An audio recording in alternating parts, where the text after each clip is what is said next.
What's good with y'all, man? It's your boy Will back with another video, and today we got another interesting video topic. Now today I wanted to go in here and dive in and look at something I've been pretty much hearing about online that a lot of people speculate and question about. And it's a really emotional, touchy topic to go in on. Make sure y'all hit that like and subscribe button. As y'all know, my links is always in the comment section down below. With my clothing brand, there's some of my t-shirts. We got a lot of black tees. Gonna be coming out with some pink and blue jogging suits and also some black and gray hoodies as well in the next couple of weeks. So if you want to go ahead and follow my Instagrams, my socials, go ahead and that'll all be in the bio and the link.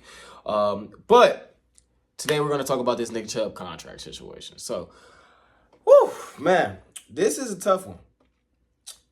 You got Nick Chubb, who's owed $16.2 million in his upcoming season on his last year of his deal.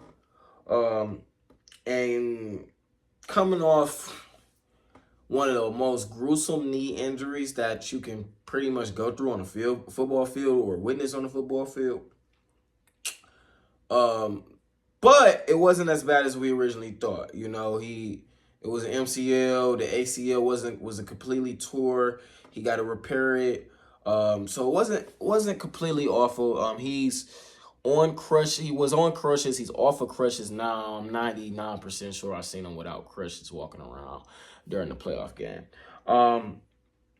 So yeah, Nick Chubb already had if I'm not mistaken, a torn ACL coming out of college when he was in Georgia. Had pretty much the same kind of nasty knee. I don't know if it was an ACL or an MCL. I could look it up for y'all, but pretty much had another nasty knee injury as well that he experienced back in college when he was in Georgia. But with Nick Chubb, it's like you can't really grade Nick Chubb and look at it the same way you would look at any other running back, because he's just not a normal dude. You know, he's Nick Chubb. Give me 1 second while I pull up his injury from college.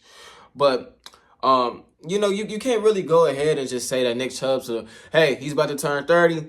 He's coming off a terrible knee injury. He's probably cooked. You can't do that because he's not a regular guy. He's a fucking robot. Like, he's Nick Chubb. Like, and I'm not saying this just because I'm a Browns fan. I love Nick Chubb to death. So, you know, you could try to say I'm a little bit biased of it. He sustained a devastating knee injury, and his knee had to get several reconstructed ligaments with that injury against the Steelers. He suffered another same knee injury back in college. So it was pretty something that he's already came back from. Now, I don't know if that's a bad thing that, you know, he done messed up his knee a couple of times, or if it's a good thing that he's bounced back from that. And he bounced back from his knee injury he had in Georgia and was the best running back in football. Now, he was young, so his body was healing better. We don't know how he's going to be able to heal and take from this, but just looking at, you know, what he's shown and provided to us, is no way and no reason that we shouldn't expect Nick Chubb to not come back and be at least, you know, 80% of himself that he left. I don't see why he can't come back and be a top 10 running back. I don't see why he can't come back and be a focal point in the offense still. I don't see why, like, he might not be 2K yards, Nick Chubb, but I just don't think he's a normal dude. It's just the same with Adrian Peterson. Like, yeah, he's going over that about to be almost 30 at range. But, you know, Nick Chubb was dominating the league. He would have ran for 2,000 yards last season if he didn't get his knee injury. So it's kind of hard to kind of justify, like, if he was that good at his pinnacle, what is a worse version of Nick Chubb? Is a worse version of Nick Chubb better than what the Browns had in Kareem Hunt this year? I'll say hell yeah. Is a worse version of Nick Chubb better than Jerome Ford? I'll say yeah. I will say yeah. I'll die on that hill if y'all don't, you know, agree with me in that ass point. But I do think a worse version of Nick Chubb, like an 80, 75% version of Nick Chubb, it would still be a starting running back on our team.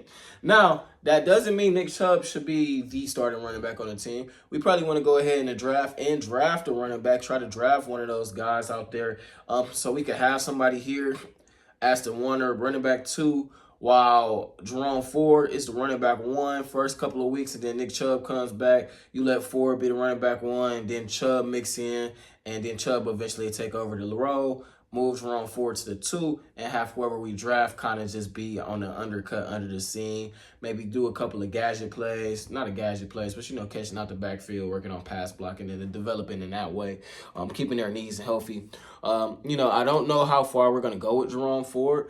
That's something that a lot of people are not really talking about. Projecting out Jerome Ford, we already kind of pretty much assumed that he's not gonna be the long-term option at running back. So how long do you keep Jerome Ford on the team?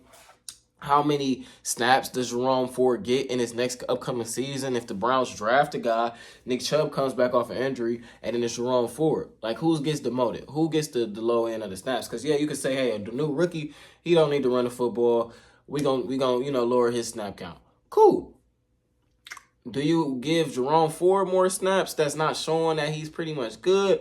Or I'm not going to say good, but it's not showing that he's a long-term option? Or do you give Nick Chubb those snaps to try to work him while he knocks off that rust? This Cleveland Browns running back situation is going to be something that's going to be monitored and watched, and something that's going to be, to be quite frankly honest with you guys, a weakness up until Nick Chubb can bring that production back up himself pretty much.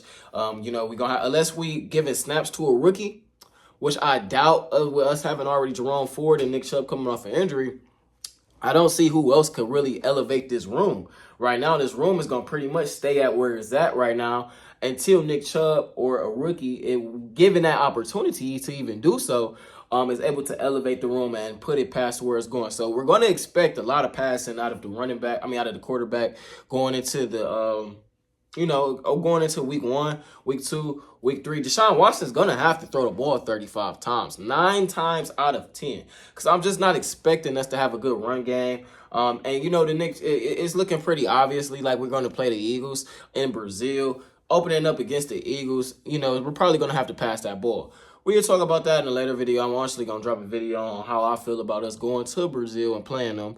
But getting back into the Nick Chubb video, I think the best way to resolve this, bro, is to reconstruct this deal, push his deal down. Let's make him a Brown for life, and let's lower his cap hit. Lower his cap hit for this year by reconstructing the deal, stretching it down the road, and then Nick Chubb can be, that guy that's, hey, we got Nick Chubb in. He can teach this young rookie. He can teach this running back room. And then once he retires, make him into a coach. Simple like that. Nick Chubb needs to be a Brown for life. We cannot let his last damn snap be against the Pittsburgh Steelers and getting his knee blown out to Micah Fitzpatrick. That can't happen. I don't think they're going to let it happen. I think it's going to really come down and depend on Nick Chubb and his team's opportunity, and they're willing to reconstruct that deal. So I think that's what's going to happen. That's my personal take and my spin on it. We all love Nick Chubb. Chubb, if you're watching this, I highly doubt it because I'm not that popular on YouTube. But Chubb, if you're watching this, I love you. The city of Cleveland love you. We need Chubb back, man, so we could be back strong. We seen how different the running back room is without Chubb and with Chubb.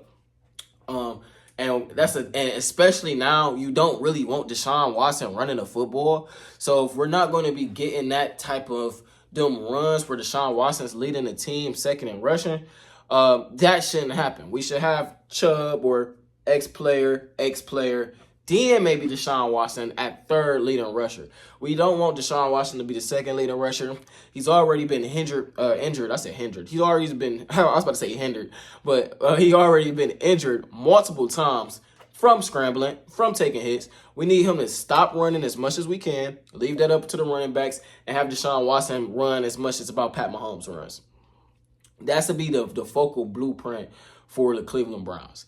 I think that makes a lot of sense. I don't think we assign a guy and bring in another old guy to be we kind of are. Nick Chubb's already kind of like our veterinarian, not a veterinarian, my dumb ass, our vets running back in the room. So I think it make a lot of sense to do it and move it like that. You guys comment down below how y'all feel though, man. It's definitely a tricky situation. I think it's a obvious outcome. The only way I can see Nick Chubb getting cut is if his team just completely disagrees with reconstructing his deal. Now, if he was to get cut, where would he go? That's another thing you kind of got to look at it. It's who's going to sign Nick Chubb off this knee injury that's going to pay him more than what he would have got reconstructing the deal with us. So, y'all let me know how y'all feel about it, man. It's a very emotional, touchy topic, man. Hopefully nobody don't go at me crazy in the comments for saying anything that y'all might not like. But yeah, back in college, he tore everything in his knee except his ACL and his MCL. So, not too good that he had to go through that with college, but he already showed the ability to recover and bounce back from that. I think he'll recover and bounce back from this, man. He's Nick Chubb, bro. Y'all tell me how y'all feel, though. Do y'all think Nick Chubb will recover? What percentage of Nick Chubb do y'all think he'll be at once he recovers? Hit that like button. Hit that subscribe button, man. Follow me on my socials. Shop Dead Fig, and I'm out.